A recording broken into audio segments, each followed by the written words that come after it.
because the Emmett Till story is so present to us today, people forget that before Eyes on the Prize in 1987, the story had been all but forgotten by white people in America.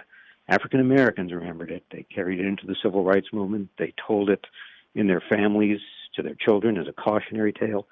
But before 1987, most whites had virtually forgotten the story.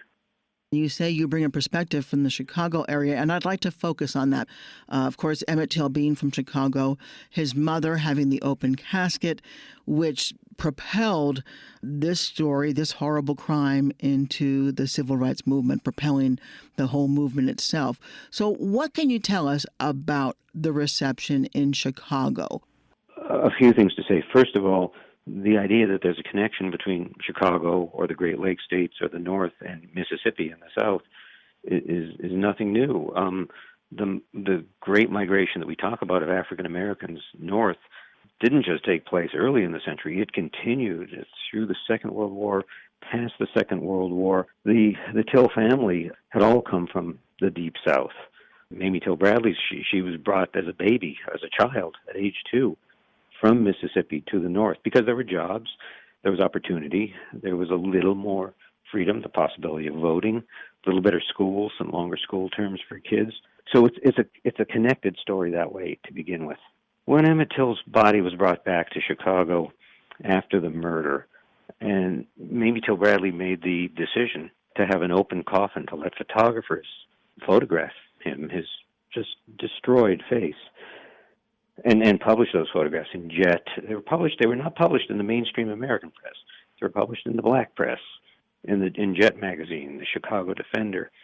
And there was just an explosion of grief, anger. At least 100,000 people show up for the funeral on the south side of Chicago, almost all African Americans. It was a reminder of what they had left, what they hoped to change in America, the life they hope to be able to lead. It was just such an important moment in African American history. You said 2 publications published those photos initially, and 100,000 people showed up.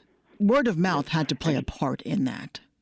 Oh, yes, certainly. I still know people in Chicago who talk about it, who remember the incident so clearly. And yes, people spoke to each other and let each other know about it. It was sudden, important, unifying moment. And again, not just in Chicago, and it wasn't just the Defender and Jet, other black newspapers throughout America. And there was a very active black press back then. The Amsterdam News in New York, the Baltimore Afro-American, on and on. Every big city, even actually Jackson, had the very accommodationist Jackson Advocate. The Defender, though, was the closest thing to a national newspaper, brought south by Pullman porters, distributed all the way down to Mississippi. A very, very popular publication. So that was part of it, too. And yes, word of mouth. And especially word of mouth later in families. Again, parents telling their children, repeating this story. We know that now more strongly than we ever did from memoirs and so on. In Mississippi, his story is still very much of the present. We've spoken with his cousin, who was in the room with him when he was taken. So it isn't distant history by any means. How do you think his story resonates today? Does it?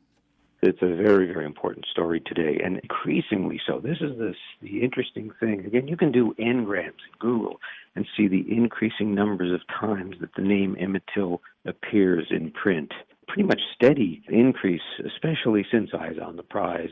It's relevant today. I mean, look, you begin with, say, Ferguson and Trayvon Martin. Almost as soon as that terrible murder took place, there are photoshopped images on the web of Trayvon Martin and Emmett Till arm in arm. And the same with Michael Brown, and the same with Laquan McDonald. Every time these murders take place, newspaper stories so often begin the first paragraph or two talking about Emmett Till and invoking the past with the present. So just as a little example like that, it's always there. The idea that these are not the same kind of killings, but the justice system at some stage failed terribly, committed atrocity rather than finding justice.